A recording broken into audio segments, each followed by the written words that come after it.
পাল্টাপাল্টি হামলায় উত্তপ্ত ইরান ইসরায়েল, একচুল ছাড় দিচ্ছে না কেউ। তবে বরাবরের মতো ইসরায়েলের দাবি তাদের তেমন কোনো ক্ষয়ক্ষতিই হয়নি। গত 6 দিনে ইরান ছোড়া প্রায় 90% ক্ষেপণাস্ত্রই নাকি প্রতিহত করেছে তারা। তবে বাস্তব চিত্র একেবারেই ভিন্ন। ক্রমেই দুর্বল হয়ে পড়েছে ইসরায়েলের আকাশ প্রতিরক্ষা ব্যবস্থা। ইসরায়েল স্বীকার না করলেও সামাজিক যোগাযোগ মাধ্যম এবং সংবাদ মাধ্যমে ভেসে উঠছে ইসরায়েলের অভ্যন্তরে ধ্বংসযজ্ঞের করুণ চিত্র। বিশেষজ্ঞদের মতে বিশ্বের শ্রেষ্ঠ আকাশ প্রতিরক্ষা ব্যবস্থা হিসেবে খ্যাত আয়রন ডোম এখন কার্যত ভেঙে পড়ার দ্বারপ্রান্তে। দ্য ওয়াশিংটন পোস্ট একটি মার্কিন ও ইসরায়েলি গোয়েন্দা সূত্রকে উদ্ধৃতি করে জানায়, বর্তমান পরিস্থিতিতে যুক্তরাষ্ট্রের সরাসরি রসদ সহায়তা না এলে আয়রন ডোম কার্যকর থাকবে আর বড়জোর 10 থেকে। বিশ্লেষকরা বলছেন, ইসরায়েল এখন বাধ্য হয়ে বেছে নিচ্ছে কোন ক্ষেপণাস্ত্র ঠেকাবে আর কোনটা পার হতে দেবে, কারণ পুরো প্রতিরক্ষা কাঠামো ইতোমধ্যেই ভেঙে পড়েছে। ইসরায়েলের সংবাদ মাধ্যমের তথ্য অনুযায়ী প্রতি রাতে আয়রন ডোম চালু রাখতে ব্যয় হচ্ছে প্রায় $285 মিলিয়ন। দেশটির ক্ষেপণাস্ত্র বিশেষজ্ঞ টাল ইনবার বলেন, ইরানের হাইপারসোনিক ব্যালিস্টিক ক্ষেপণাস্ত্রের বিরুদ্ধে আয়রন ডোম কার্যত অকার্যকর।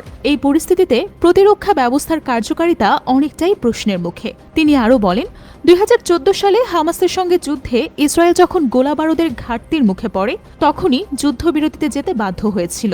এবারও সেই পরিস্থিতির পুনরাবৃত্তি ঘটতে পারে বলে আশঙ্কা করছেন বিশ্লেষকরা। গত শুক্রবার একটি ইরানি ক্ষেপণাস্ত্র ইসরায়েলের সেন্ট্রাল কমান্ডের কাছে আঘাত হানে।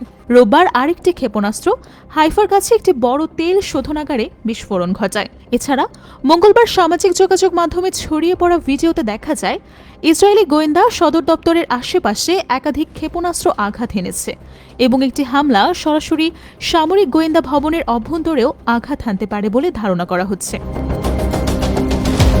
তবে এসব তথ্য ইসরায়েলি সংবাদ মাধ্যমে প্রকাশ পাচ্ছে না, কারণ দেশটিতে সেন্সর আইন বলবৎ রয়েছে, যার ফলে যে কোনো নিরাপত্তাজনিত তথ্য প্রকাশের আগে সেন্সরের পারমিশন নিতে হবে। প্লাস 972 ম্যাগাজিন জানিয়েছে, 2024 সালে এখন পর্যন্ত ইসরায়েল সেন্সর বিভাগ 1635টি রিপোর্ট সম্পূর্ণভাবে নিষিদ্ধ করেছে এবং আরও 6265টি প্রতিবেদনে সংশোধন বা সেন্সরের হস্তক্ষেপ ঘটেছে।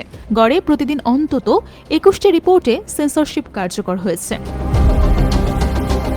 এই গোপনীয়তার জাল ফাঁস করতে মাঠে নেমেছে হ্যাকাররা।